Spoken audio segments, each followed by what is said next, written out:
मंगलम भगवान वीरो मंगलम गौतमो गणि मंगलम कुंद कुंदार्यो जैन धर्मोस्तु मंगलम सर्व मंगल मांगल्यम सर्व कल्याणकारकम प्रधानम सर्वधर्मानां जैनम जयतु शासनम। नमः श्री वर्धमानाय निर्धोत्कलिलात्मने सालोकानां त्रिलोकानां यद्विद्यादर्पणाय ते आत्मज्ञान ही ज्ञान है से सभी अज्ञान विश्व शांति का मूल है वीतराग विज्ञान वीतराग विज्ञान तीन लोक में सा वीतराग विज्ञान का घर घर होए प्रसार। सम्यक की महिमा, ये अपनी चर्चा चल रही है। वास्तव में आत्मा का हित एकमात्र मोक्ष में ही है। सुखी होने का उपाय सम्यक दर्शन, सम्यक ज्ञान और सम्यक चारित्र ही है और सुखी होने का अन्य कोई उपाय नहीं है। हम सब सुखी होने का उपाय रात और दिन करते हैं और दुखी होने के उपायों से बचते हैं। चूड़ामल जी साहब कहते हैं कि ये जीव निरंतर पर पदार्थों में सुख और दुख भ्रम के कारण मानता है, तो जिन निमित्तों से सुख मानता है उन निमित्तों को संग्रह करना चाहता है और जिन निमित्तों से दुख मानता है उन निमित्तों को हटाना चाहता है और रात और दिन इसी में लगा रहता है। ख्याल में है कि नहीं है? फिर क्या लिखा कि साहब ये जीव इतना दुखी है, इतना दुखी है कि दुख को मिटाने के लिए सोना चाहता है। सोने में ज्ञान आदि मंद पड़ जाते हैं, जड़ जैसा हो जाता है, लेकिन जड़ जैसा होने पर भी सुखी होने को मानता है कि साहब मैं सो जाऊंगा तो सब भूल जाऊंगा तो सुखी हो जाऊंगा। कई लोग मरना चाहते हैं, मर के सुखी होना चाहते हैं, अपना अस्तित्व मिट जाए और सुखी हो जाए। तो इस तरीके की मिथ्यात्व के कारण अनादि काल से ये मान्यताएं भूलें चली आ रही हैं। और वर्तमान में कोई उदय योग्यता ऐसी पकी कि हम संगी पंचेंद्रीय जीव हुए, मनुष्य पर्याय में आए, मनुष्य पर्याय में भी उत्तम कुल, उत्तम जाति, उत्तम धर्म सुनने समझने का अवसर मिला।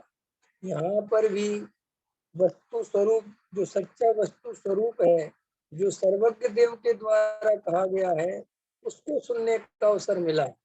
गीत मिथ्यात्व आदि का त्याग हो गया, ऐसा समझ लो बहुत बढ़िया से बढ़िया काम हो गया।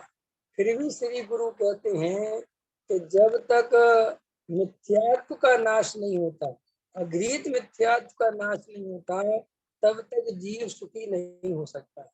इसीलिए वर्तमान में हम सबको जो सुखी होने का उपाय सम्यक दर्शन है, सम्यक दर्शन की प्राप्ति का उपाय निरंतर करना चाहिए। सम्यक दर्शन की प्राप्ति का उपाय एकमात्र तत्व विचार है। देखो बार बार एक ही बात समझ लो, तत्व विचार करना ही कार्यकारी है। तत्व विचार से ही सुखी होने का उपाय निकलेगा। इसलिए बार बार तत्व विचार में उपयोग लगाना, उपयोग नहीं लगे तो भी लगाना। जैसे लोक में आजीविका आदि में उद्यम पूर्वक ताकत लगाता है, वहां मन भी नहीं लगता तो मन को इस बात से लगाता है कि काम नहीं करेंगे तो खाएंगे क्या। ख्याल में है कि नहीं है? अगर काम कोई नौकरी नहीं करेंगे, व्यापार नहीं करेंगे तो घर गृहस्थी कैसे चलेगी? तो श्री गुरु कहते हैं तो वहां ताकत लगाता है, मेहनत करता है, मेहनत बुद्धि लगाता है। ऐसे ही यहाँ पर विचार करना कि अगर तत्व विचार में उपयोग नहीं लगाएंगे तो हमारा सुखी होने का उपाय कैसे होगा, हम सुखी कैसे होंगे, हल में है कि नहीं है। इसलिए तत्व विचार में उपयोग जरूर लगाना। देखो ये बात कैसे समझाई जाए, कैसे समझी जाए कि हमारे सारे उपाय झूठे हैं जिन उपायों से हम सुखी होने की कोशिश कर रहे हैं। ये बात तो समझने के लिए सारी ताकत लगाओ कि वे उपाय झूठे हैं ताकि सच्चा उपाय कर सको। ख्याल में आए ना संजय भैया। पैसा कमाने में ज्यादा मन लगता है ना, तत्व विचार में मन नहीं लगता। कभी सोचा क्यों? प्रश्न है ना मेरा, सीधा सा प्रश्न है। पैसा कमाने में ज्यादा मन लगता है, ख्याल में नहीं आया, दुकान चलाने में मन लगता है, लेकिन तत्व विचार करने में मन क्यों नहीं लगता? बताओ। देखो मन तो वही है, व्यवस्थाएं वही है, सब कुछ है, लेकिन वहां पैसा कमाने में मन बहुत लगता है और तत्व विचार में मन नहीं लगता। तो क्यों नहीं लगता, क्या है? सिर्फ इतना सा उत्तर है कि तत्व विचार करने से सुखी होऊंगा ये विश्वास ही नहीं है, लेकिन पैसा कमाने से सुखी होऊंगा ये विश्वास है। अब जबकि मजेदार बात है कि पैसा कमाने से सुखी नहीं हुआ कोई, इसके हजारों प्रमाण है। क्या कहा मैंने? पैसा कमाकर कोई जीव सुखी हुआ ही नहीं, इसके हजारों, क्या हर अपने घर में उदाहरण है कि नहीं? अंतर समझ में आया कि नहीं आया? तुम्हारे पापा ने तुम्हारे बाबा से ज्यादा पैसा कमाया, ठीक है, तो पापा से पूछो कि तुम उनसे ज्यादा सुखी हुए, कुछ सुख है? तो वो कहेंगे हमें कि उतनी आकुलता चल रही है, शायद उनसे भी ज्यादा आकुलता चल रही। वे तो कुछ हमसे ज्यादा निराकुल थे, हमें उनसे भी ज्यादा चिंता सता रही। सता रही कि नहीं सता रही, बोलो? है। उनने 4 4 6 6 7 7 बाल बच्चे पाल दिए, हो गई शादी वाह, लेकिन हम दो ही में परेशान है कि किसका क्या होगा। तो संसार में श्री गुरु कहते हैं कि भाई तुम गहराई से देखो, जो तुम सुखी होने के उपाय कर रहे हो वे उपाय करके आज तक कोई सुखी हुआ है क्या? और दूसरा चक्कर देखो, जो जीव तत्व विचार करते हैं, सम्यक दर्शन आदि की प्राप्ति करते हैं, उन जीवों को देखो वे जीव सुखी हुए कि नहीं हुए। पंकज जी समझ में आ रही कि नहीं आ रही? पहले ये कंसेप्ट क्लियर होना चाहिए। तो धर्मात्मा जीव सुखी होते हैं, धर्म के बिना कोई जीव सुखी नहीं होता। सर्वज्ञ भगवान वीतरागी जिनेन्द्र भगवान सिद्धालय में अनंत अनंत सिद्ध परमेष्टि, अनंत परमेष्टि, आचार्य परमेष्टि, उपाध्याय परमेष्टि, साधु परमेष्टि, ये सब सुखी जीव है। और धनपति, करोड़पति, अरबपति, प्रधानमंत्री, राष्ट्रपति, मंत्री, कोई कुछ डॉक्टर, इंजीनियर, वैज्ञानिक, कोई सुखी नहीं है क्योंकि आकुलता बहुत है। तो इस तरीके से गहराई से पहचानने की कोशिश करो। देखो ये सम्यक दर्शन एक बार लेके देखो, एक बार अपने को आत्मा मान कर देखो, फिर देखो कितना आनंद आता है, कितना दुख मिट जाता है। ये देखो अभी अपनी कैसी दशा है, अभी अज्ञानता के कारण, प्राप्त पर्याय में तन्मय होने के कारण कैसी दशा है सुनील जी। जरा सा कोई सुनाता है कोरोना बहुत भयंकर बीमारी है तो डर से कांपने लगता है, फिर कोई दूसरा सुनाता है कि कुछ भी नहीं है, बकवास है, एकदम चौड़ा हो जाता है। समझ में आया कि नहीं? फिर कोई सुनाता है, फिर घबराता, फिर ऐसी इस मिथ्यात्व में अनंत बार दशा हो रही है। ख्याल में आया कि नहीं है? तो कुछ निर्णय नहीं है ना, तो पर्याय में तन्मय है। तो जैसे ही पर्याय बिछड़ने की बात आती तो घबराता है, और जैसे ही पर्याय में कुछ नहीं बिगड़ेगा तो एकदम शांति से मिल जाती है। अब सारे संसार में हल्ला मचा हुआ है, पॉजिटिव सोचो, पॉजिटिव सोचो, नेगेटिव मत सोचो, नेगेटिव मत सोचो, पॉजिटिव सोचो, पॉजिटिव सोचो। ख्याल में? लेकिन भाई साहब पर्याय दृष्टि वाला कब तक पॉजिटिव सोचेगा? समझ में आया कि नहीं आया? पर्याय दृष्टि जिसके चल रही है वो कितना पॉजिटिव सोचेगा, बताओ? भैया द्रव्य दृष्टि हो जाए, क्या कहा मैंने, द्रव्य दृष्टि हो जाए तो सारी दुनिया तुमसे कहे कि नेगेटिव सोचो, पॉजिटिव मत सोचो, तो भी तुम नेगेटिव नहीं सोच पाओगे। ये द्रव्य दृष्टि का कमाल है। और पर्याय दृष्टि रहेगी तो सारी दुनिया समझाती फिरे कि पॉजिटिव सोचो, पॉजिटिव सोचो, तो अभी हर आधे घंटे में फिसल जाओगे। ऐसा होता है कि नहीं होता विवेक जी? है, बुंदेलखंड में कहावत है, रात भर पीसो और सवेरे पारे में उठाओ, है कि नहीं? रात भर अपन ने पिसाई करी, जो तो देखेंगे गेहूं डल रहा है कि नहीं डल रहा है, कुछ मिला ही नहीं, बस चलाते रहे। ऐसे ये जीव बहुत ताकत इकट्ठी करता है। अब किसी से नहीं डरना, अरे काय का कोरोना, कुछ नहीं है, सब है, ऐसा ऐसा समय 2-4 घंटे बेचारा ताकत इकट्ठी करता है।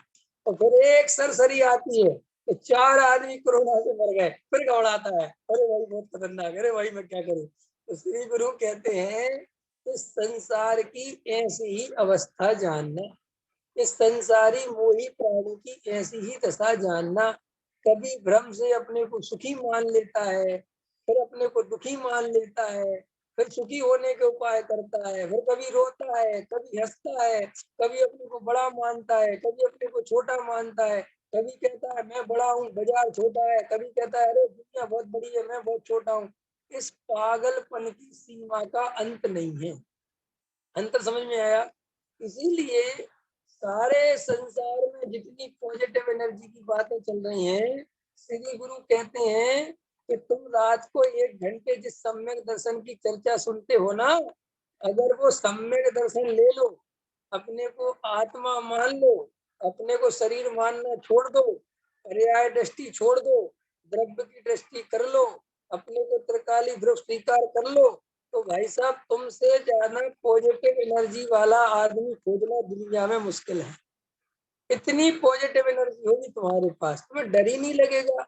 आपको पता है, सम्यक दृष्टि को 7 प्रकार के भय नहीं होते, 7 प्रकार के भय नहीं होते, समझो।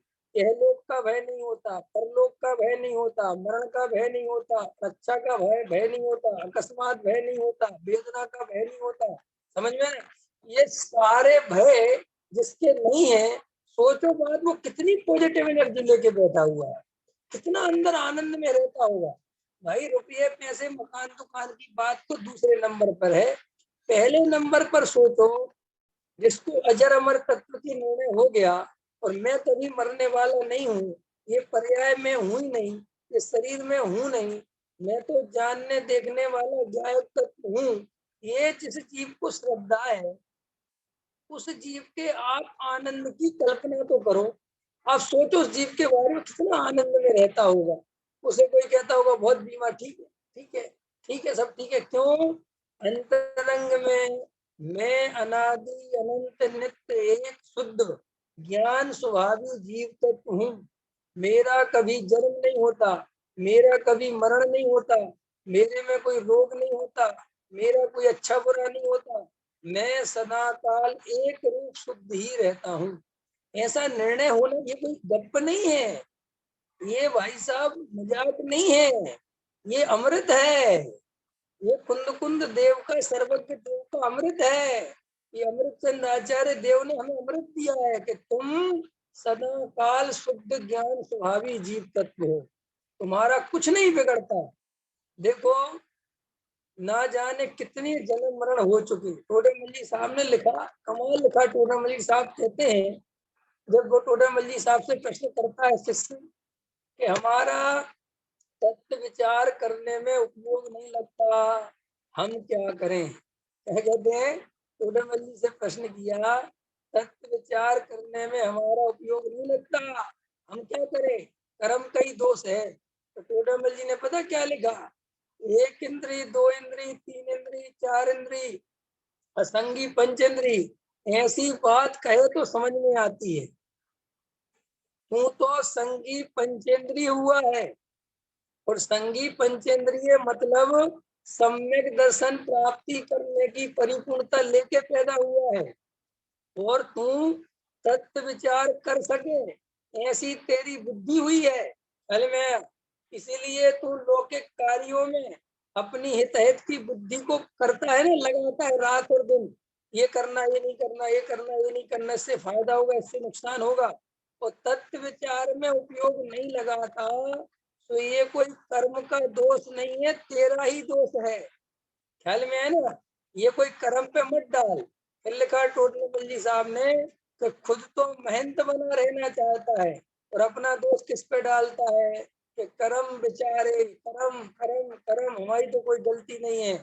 देखो, व्यापार आदि में उपयोग लगता है, वहां हित की बुद्धि चलती है। रुपया पैसा मकान दुकान मिलेगा तो हमारा भला होगा। तत्व विचार तो बाद में कर लेंगे और फिर बाद में कहे कि तत्व विचार करने में हमारी बुद्धि नहीं चलती। तो ये अपने को ठगने के अर्थी युक्ति बनाई गई है। अंतर समझ में आए? दूसरे को नहीं ठग रहा, किसको ठग रहा है? अपने को। देखो, बहुत सारे लोग कहते हैं हमें समझ में ही नहीं आता तत्व। तुम समझने की कोशिश कितनी करते हो? तो संजय भैया, समझ में आ रहा कि नहीं आ रहा?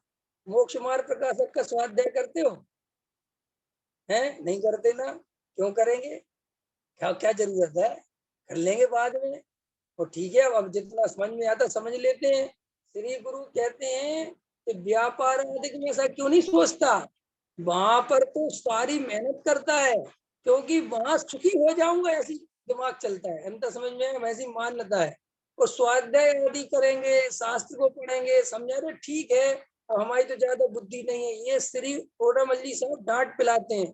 वो कहते हैं कि तू अपने को ठगने के उपाय कर रहा है, तुझे पता नहीं है तू कितना नुकसान कर रहा है अपना। जैसे एक बालक पढ़ाई के समय बहाने बनावे और खेल के समय खेलने चला जाए, और पढ़ाई करने की बारी आई नहीं करे, तो किसका नुकसान कर रहे हैं वो? भविष्य किसका खराब होगा? ऐसे ही जो जीव अभी तत्व विचार में उपयोग नहीं लगाते, वेद ज्ञान नहीं करते, विशेष स्वाध्याय नहीं करते, और ऐसे युक्तियां बनाते हैं कि सर हमारी बुद्धि नहीं है, हमें कोई समझाने वाला नहीं है, हमारा भी मन नहीं लगता। श्री गुरु कहते भैया तुझे नहीं पता कि कितना स्वर्णिम अवसर, कितना दुर्लभ अवसर खो रहा है, और ये जब चला जाएगा, मैं तो कभी कभी कहता हूँ कि जब चला जाएगा ना, तब तुम्हें पछताने का भी मौका नहीं मिलेगा, क्योंकि पर्याय छूट जाती है, तब क्या पछताओगे? तो फिर जिस पर्याय में जाओगे वहां तन्मय हो जाओगे। इसलिए भैया गहराई से ये तत्व का अभ्यास करो। अब देखो, प्रश्न है आज, सम्यक दृष्टि की अशुभ भावना को निर्जरा का कारण और मुनि की शुभ भावना को विष्णु कहा, इसका समन्वय कैसे किया है? प्रश्न समझ में आ रहा? सम्यक दृष्टि के भोग भी निर्जरा के हेतु हैं। एक तरफ तो आचार्यों ने ये बात कही ग्रंथों में, और दूसरी तरफ ये कही कि जो द्रव्यलिंगी मुनि है उसकी जो शुभ भावना है वे विष्णु है। ये क्या है? ये कैसे चलेगी ये बात? देखो, उत्तर देते हैं इसका।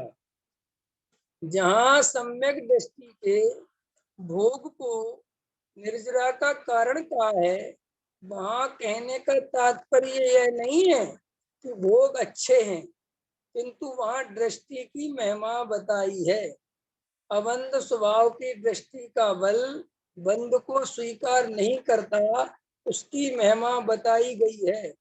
अर्थात दृष्टि की अपेक्षा से वह बात कही गई है। पहला क्या कहा कि भैया भोग भोग हो, भोग भोगने से कुछ नहीं होता, ये बात नहीं कहना चाहते वहां आचार्य।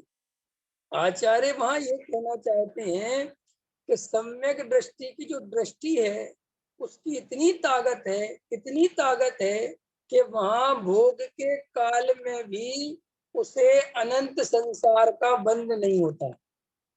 ख्याल में आया? क्या कहा संजय भैया? सम्यक दृष्टि जीव को अपने ज्ञायक स्वभाव की, अपने चैतन्य तत्व की, अपने आत्मा होने की इतनी ताकत है, इतनी दृष्टि है, इतना बल है कि उस बल के कारण जो उसकी शादी वगैरह घर गृहस्थी में प्रवृत्ति होती है, तो उससे भी उसे अनंत संसार का बंध नहीं होता। किसके कारण? तो दृष्टि के कारण। ठीक है, ये बात क्लियर हो गई। तो महिमा किसकी बताई, भोगों की कि दृष्टि की? दृष्टि की।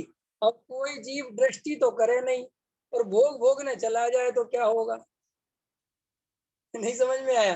ये लोग अर्थ नहीं समझते ना। लोग कहते साहब वो तो अरे भाई, सम्यक दर्शन सहित ये सारी बात कही है। अगर सम्यक दर्शन नहीं है और इसका अर्थ ये निकाले कि भोग भोगने से कुछ नहीं होता, तो भैया तू तो वैसे ही मरने वाला है।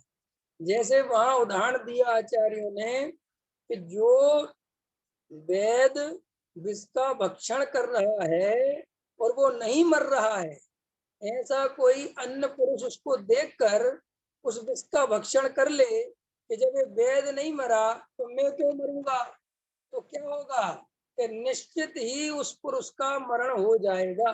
क्यों? क्योंकि उस वेद ने जो विष भक्षण करने के पहले जो औषधि खाई थी, उस औषधि का ज्ञान उस पुरुष ने नहीं किया था। इसी तरह इस जीव ने शास्त्रों में ये पढ़ लिया कि सम्यक दृष्टि के भोग भी निर्जरा के कारण है और भोग भोगने से बंद नहीं होता, और कोई अज्ञानी जी सम्यक दर्शन का तो उपाय करे नहीं और भोग भोगने में काल लगा देवे, समय गवा देवे, सो वो अपना अहित ही करेगा, उससे उसका हित नहीं होगा। इसीलिए वस्तु स्वरूप समझने में सावधानी बहुत रखनी चाहिए। जैन धर्म समझने के लिए बहुत विवेक चाहिए, बहुत विचार व्यक्ति चाहिए। क्यों? क्योंकि अर्थ कहाँ कैसा अर्थ निकल रहा है, ये एक समझदार वक्ता के माध्यम से समझकर श्रोता को ग्रहण करना चाहिए। क्योंकि जिनवाणी में अनेक अर्थ ऐसे हैं जो समझ नहीं पाती किस अर्थ में कहे। अब सम्यक दृष्टि के भोग निर्जरा के हेतु हैं, तो कोई कैसा भोग भोगो, नहीं नहीं, वे भोगों की प्रेरणा नहीं दे रहे, वे सिर्फ सम्यक दर्शन की इतनी महिमा कर रहे हैं कि सम्यक दर्शन इतना बलशाली है, इतना ताकतवर है कि अगर किसी जीव को सम्यक दर्शन हो और भले ही उसके भोग नहीं छूटते हों, तो अभी उसे अनंत संसार का बंध नहीं हो सकता, ये बताना चाहते। वे भोग भोगो ये थोड़ी बताना चाहते। अंतर समझ में आया कि नहीं आया? तो इसलिए श्री गुरु कहते हैं कि हमने तुम्हें सम्यक दर्शन की महिमा बताई है, हमने भोगों की तरफ जाने की बात नहीं कही। और देखो क्या कहते हैं, और भोगों के भी अर्थ बहुत होते हैं, उसमें भी बहुत अर्थ निकालने चाहिए। मैं उसका अर्थ बार बार इसलिए कर देता हूँ, सामान्य जीवन को जीना, भोजन करना, घर गृहस्थी में रहना और ये अपना जीवन जो यापन कर रहे हैं, ये कोई भोक्तावादी जिंदगी नहीं है। भोगों की बात अलग है, जो भोगों की चर्चा चलती है वो अलग भोग है, वो अलग स्थिति है। वहां पे अपन जो अपने को भोगी भोगी भोगी समझते हैं, भोगी नहीं है। अपन की तो गलती इतनी है, अगर अगर अपने बारे में कोई कहना चाहे कि साहब हम हमारी स्थिति क्या है, तो हम ना भोगी हैं ना हम योगी हैं, हम प्रमादी हैं। क्या कहा मैंने? इतना बड़ा शब्द कहा, ना योगी और ना भोगी, हम हैं प्रमादी। हमें भोग तो मिले ही नहीं रहे, ख्याल में है कि नहीं है? भोग भोग तो है नहीं अपने पास। अपन तो वस्तु का स्वरूप विचार नहीं कर रहे, ये प्रमाद चल रहा है, सीधी बात समझ लो। कोई अपन कोई ऐसा नहीं है कि सब भोगों में व्यस्त इसलिए वस्तु का स्वरूप का विचार नहीं कर रहे, प्रमाद है, अज्ञानता भरी पड़ी हुई है। तो ऐसा लग रहा है और कुछ मिल जाए, और कुछ मिल जाए, और कुछ भविष्य की कल्पना है। वास्तव में हम सबको तत्व विचार करने का अवसर बहुत है, लेकिन ये निर्णय जब तक नहीं होगा कि तत्व विचार करने से मैं सुखी होऊंगा, तब तक तत्व विचार नहीं होगा। बस ये बात समझ लो।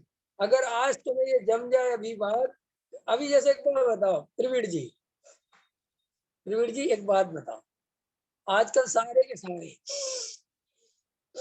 ये अलोम बलोम कर रहे हैं कि नहीं कर रहे? ये सब योगा योगा कर रहे हैं कि नहीं कर रहे? क्यों कर रहे हैं, मेरा प्रश्न है तुमसे। तुम कोई जन्म से सीख के आए थे योगा योगा करना? हम कह रहे हैं, कोमल से हम पहले कहते थे कि थोड़ा सा प्राणायाम कर लो, ये कर लो, कोई हमारी सुनता ही नहीं था। समझ में आया नहीं आया? अब आजकल अपने आप 3-3 4-4 दफे 5-5 दफे लगे हैं लगे। तो इतनी अकल कहाँ से आ गई, ये बताओ मुझे। ये किसने बताया? ये सब क्या से सीख रहे हैं? क्या चक्कर है?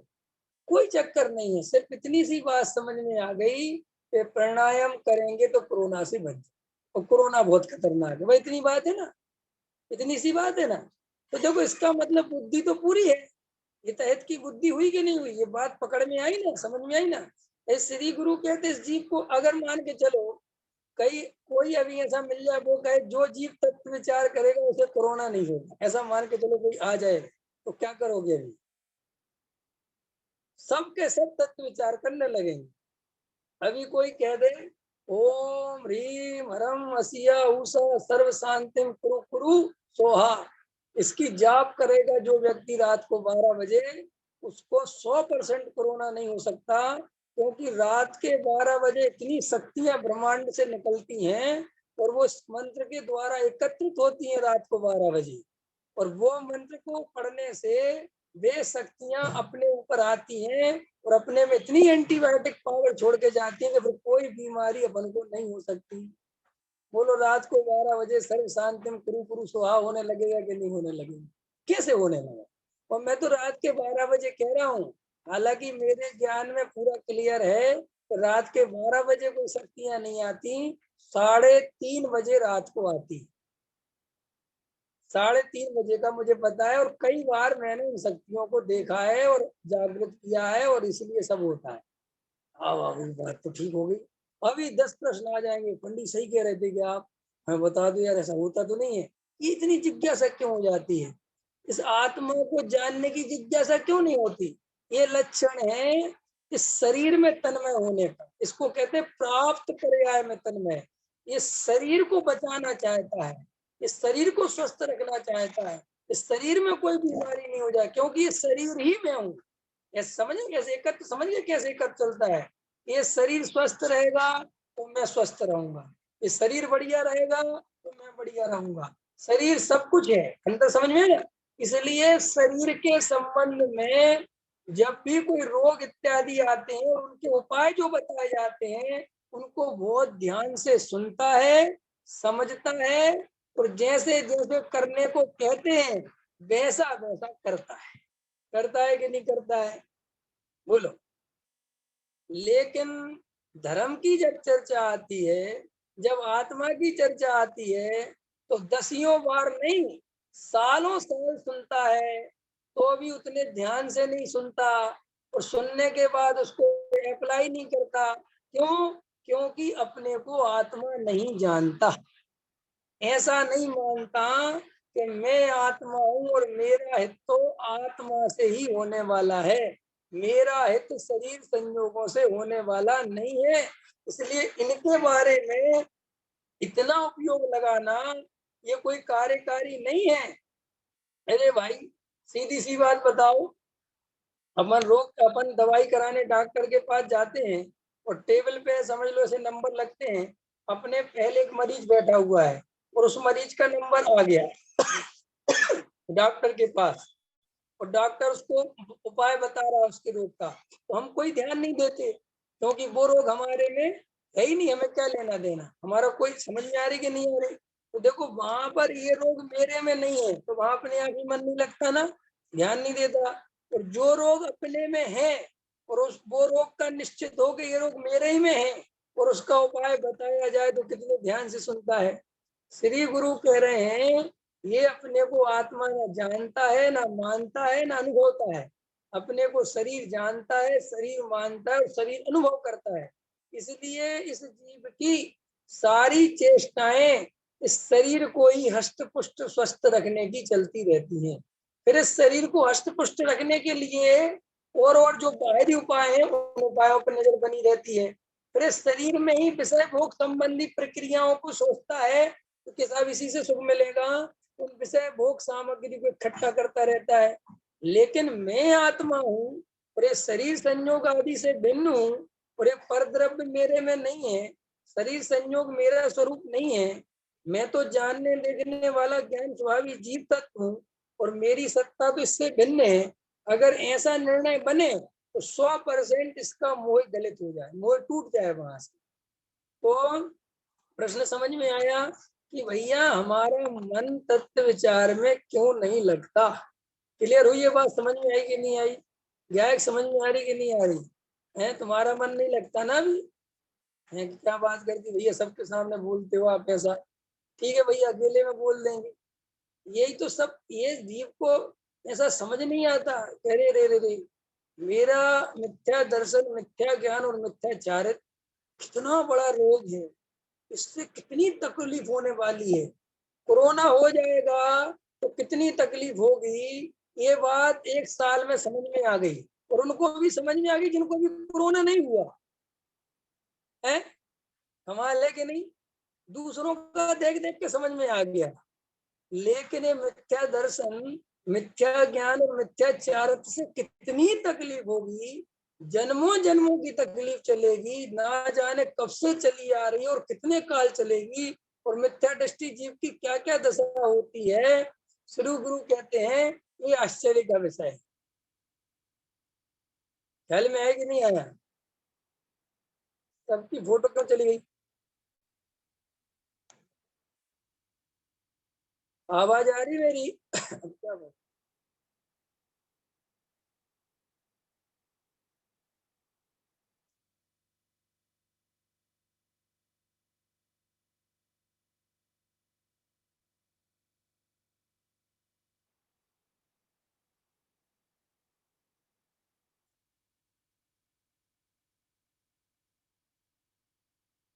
सबके फोटो चले गए हैं। चलो सबके फोटो आ गए, ठीक है। देखो मैं क्या कह रहा था कि मिथ्या दर्शन, मिथ्या ज्ञान और मिथ्याचारित्र कितने भयंकर रोग हैं, इनकी गहराई को पहचानो। देखो तुम्हें कोरोना पे विश्वास आ गया, जिसका भी वास्तव में किसी को कुछ पता ही नहीं है भी ढंग का कि नहीं, समझ में? ले कैंसर एक पर्याय संबंधी, टीबी एक पर्याय संबंधी, मिथ्या दर्शन, मिथ्या ज्ञान और मिथ्याचार। और चलो मिथ्या ज्ञान और मिथ्याचार को भी छोड़ो, मिथ्या दर्शन के लिए को पकड़ो। मिथ्या दर्शन है कितनी बड़ी बीमारी है, कितने जन्म जन्म जन्म जन्म जन्म जन्म जन्म जन्म जन्म जन्म कितने जन्मों का अनंत निगोज से यात्रा चलाओ, सारी निगोज से लेके अभी तक की यात्रा चलाने वाला अनंत दुखों का कारण एक मिथ्या दर्शन है। और ये मिथ्या दर्शन भाई साहब अभी भी अभी अवसर मिला। एक तो मिथ्या दर्शन को दूर करने का अवसर बार बार नहीं मिलता, ये भी समझ लो। मिथ्या दर्शन को दूर करने का अवसर भी आचार्य भगवंत कहते हैं ना जाने अनंत काल बाद एक बार मिलता है। और उसमें भी ये जीव, सुनो, उसमें भी ये जीव गलती कर बैठता है, वो मिथ्या दर्शन को दूर नहीं करता, उस प्राप्त पर्याय में तन्मय होकर वो काल गवा देता है और अनंत काल की दुखों की श्रृंखला फिर चलने लगती है। अभी समझ लो वर्तमान में जो हम है ना, अब यहाँ पे अनंत दुखों की श्रृंखला को मिटाया जा सकता है। अभी इस अपन इस स्थिति में खड़े हुए, अगर अपन ने अभी भी ध्यान नहीं दिया तो फिर आगे के समय में क्या पता इस स्थिति में रहेंगे भी कि नहीं रहेंगे कि दुख को मिटा सकें। फिर दुख भोगना ही एकमात्र उपाय बचेगा। क्या कहा मैंने? अभी अपन दुख भोग रहे हैं, लेकिन दुख दूर करने का उपाय अपने हाथ में है। अंत समझ में आया? लेकिन ये संगी पंचेंद्री पना छूटा तो भाई साहब श्री गुरु कहते हैं फिर दुख दूर करने का उपाय खत्म हो जाएगा, फिर दुख ही दुख भोगना पड़ेगा, है ना? ऐसे लोक में है ना कि भाई समय रहते चेत जाओ तो तुम समझ जाओगे। ऐसे ही यहाँ पर श्री गुरु कहते हैं ये सुंदर दुर्लभ अवसर है, इसका उपयोग मिथ्या दर्शन के नाश में करो। देखो टोडामल जी साहब कहते हैं पर द्रव्य तो तेरे अधीन है नहीं, तू पर द्रव्य को अपने अधीन बनाकर सुखी होना चाहता है, तो ऐसा तीन काल में संभव नहीं है। और फिर दूसरी बात टोडामल जी ने लिखा कि कोई पर द्रव्य भवितव्य के अनुसार तेरे अधीन हो भी जाए, क्या लिखा? भवितव्य के अनुसार कोई पर द्रव्य तेरे अधीन हो भी जाए तो ये विचार कर कि एक द्रव्य के अधीन होने से तू सुखी कैसे होगा, फिर तू अन्य अन्य द्रव्य को पराधीन करना चाहता है। तो सब द्रव्य तो तेरे अधीन कभी हो नहीं सकते, इसलिए तू सुखी नहीं हो सकता। तो फिर दूसरा टोडामली साहब ने लिखा कि तू ये भी समझ ले कि संसार में सुख होता है तो सुख नहीं होता, कम दुख का नाम ही सुख है। क्या कहा टोडामल जी ने?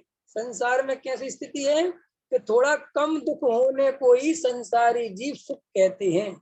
सो अगर वो कम दुख बना रहे सदा काल तो भी हम कह देंगे कि चल सुख है, लेकिन वो कम दुख भी सदा काल नहीं बना रहता, वो भी थोड़े काल बाद बहुत दुख में बदल जाता है। ख्याल में आया नहीं? समझ में आया? इसीलिए संसार में सुख की कल्पना करना बहुत बड़ा अज्ञान है, भ्रम है। इसलिए मोक्ष में ही हित है, ये भव्य जीवो ये निर्णय करो। क्लियर हुई बात? ये बात तो समझ में आ गई ना कि भैया सम्यक दृष्टि के भोग भी निर्जरा के कारण क्यों कहे, और द्रव्यलिंगी मुनि की चर्चा करनी है अपन को थोड़ी सी, द्रव्यलिंगी मुनि को क्यों कहा। अब दूसरा अर्थ देखते हैं। जहां मुनि की व्रत आदि की शुभ भावना को विस्कुंभ कहा, वहां चारित्र की अपेक्षा से कथन है।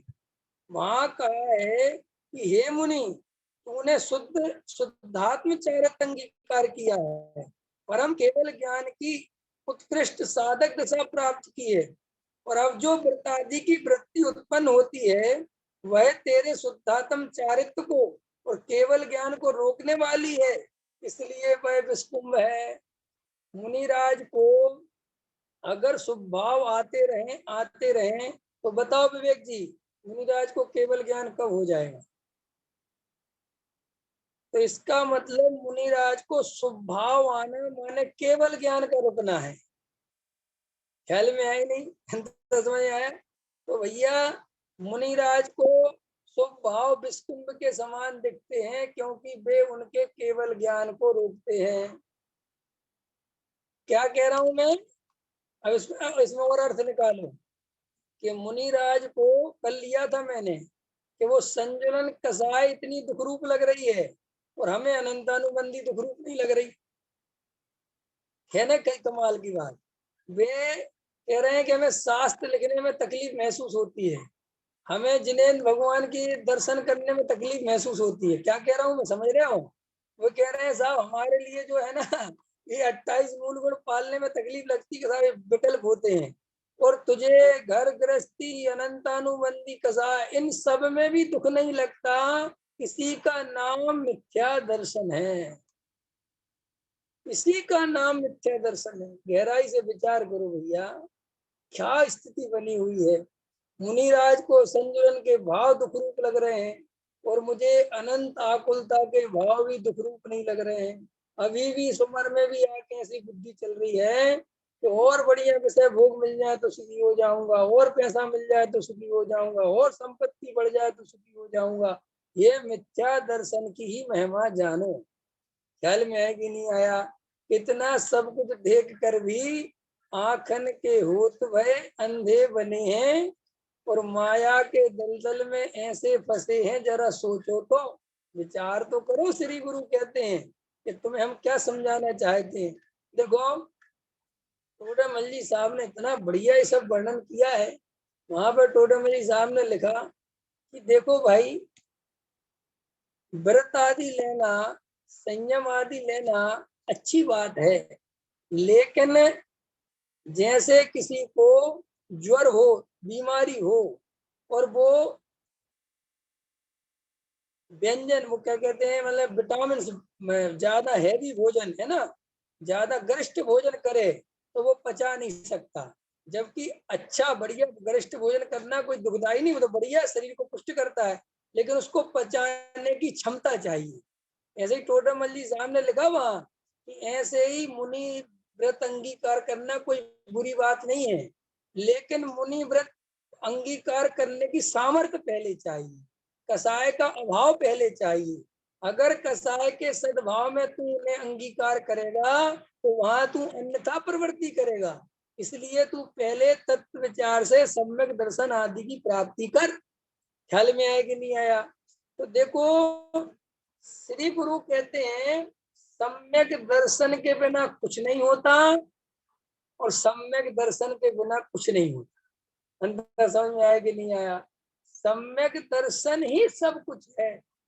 और इस पर्याय में वर्तमान में हम सबको ऐसा लगना चाहिए, दिन रात लगना चाहिए कि सम्यक दर्शन के अलावा अन्य उपाय करना बेकार है।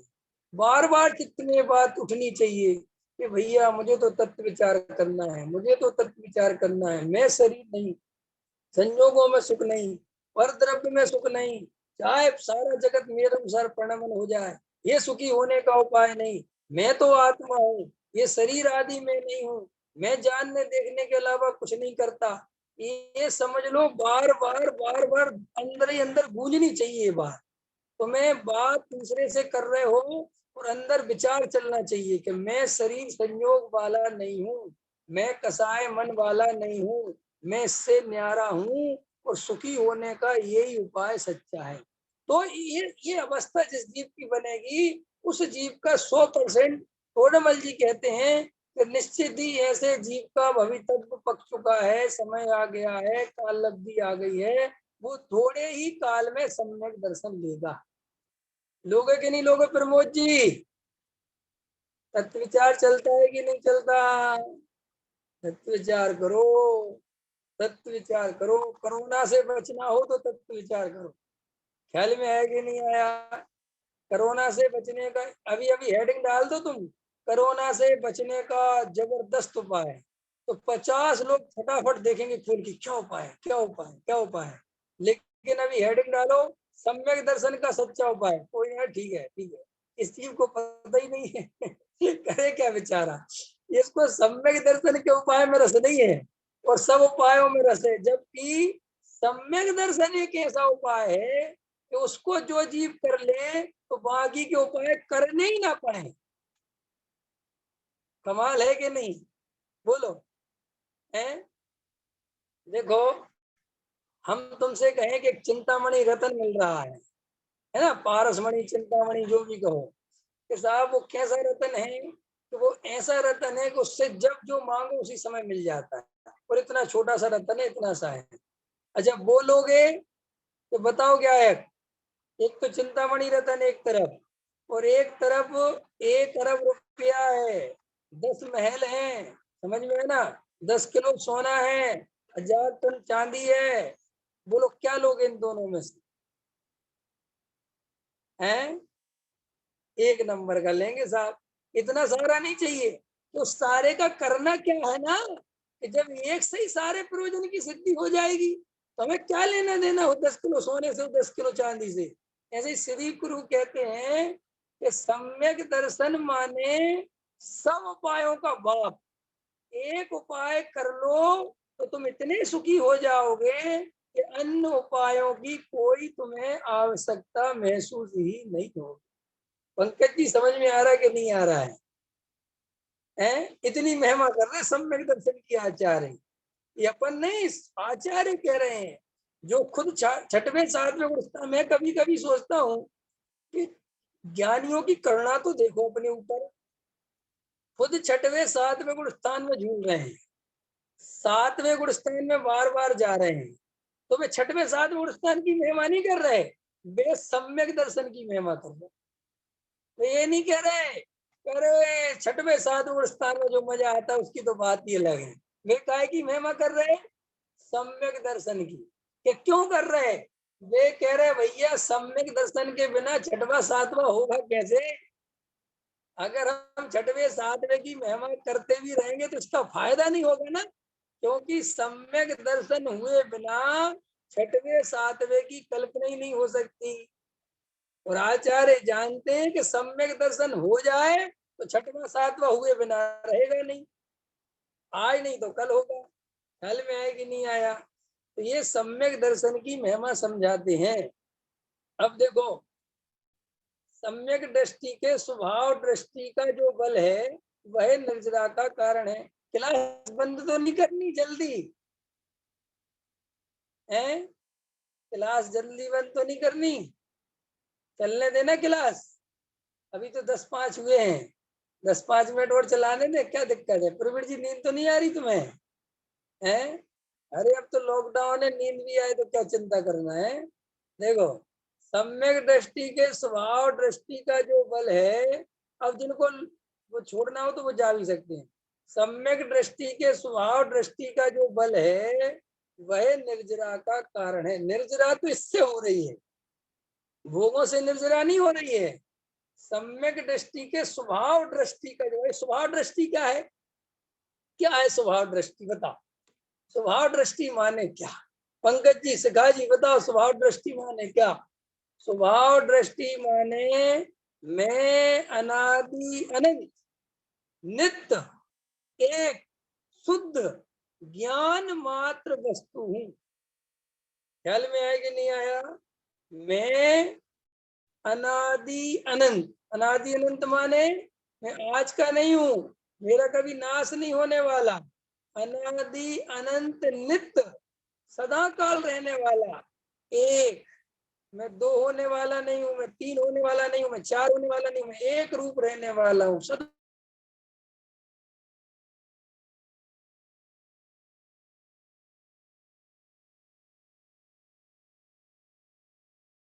का बल है सम्यक दृष्टि के बाद। देखो सम्यक दृष्टि के पास कितना बल है। राग देश की भरमार चल रही है, घर गृहस्थी के बोझ हैं, पत्नी है, बच्चे हैं, मकान है, दुकान है, व्यापार है, समाज है, आकुलता है, सब कुछ है। राग देश की बेतरनी बह रही है, चारित्र मोह का तीव्रतम उदय चल रहा है, विषय भोगों की वासनाएं रात पर दिन दौड़ रही है चित्त में, ऐसा समझिए ना सम्यक दृष्टि के। फिर भी बल किसका है? बल किसका है? उस चैतन्य का बल है। वो ये नहीं देख रहा है कि ये सब इतनी परिस्थिति में मैं तो पर्याय वाला हो गया, मैं रागी हो गया, मैं द्वेषी हो गया, मैं मोही हो गया। नहीं, मैं तो अब भी कौन हूँ? ज्ञान स्वभावी आत्मा। उस बल के कारण, उस दृष्टि के कारण उसे निर्जरा होती है। अंतर समझ में आया? निर्जरा होती। कट क्यों रहा? बार बार वीडियो कट रहा है क्या?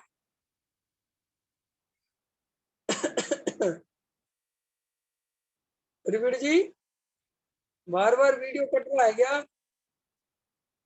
है डिस्टर्ब हो रहा है ना?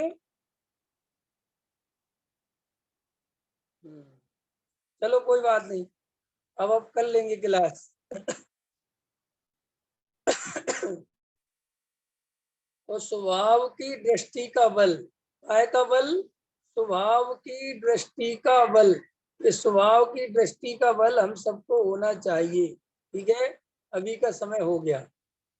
सहजानंदी सोत स्वरूपी अविनाशी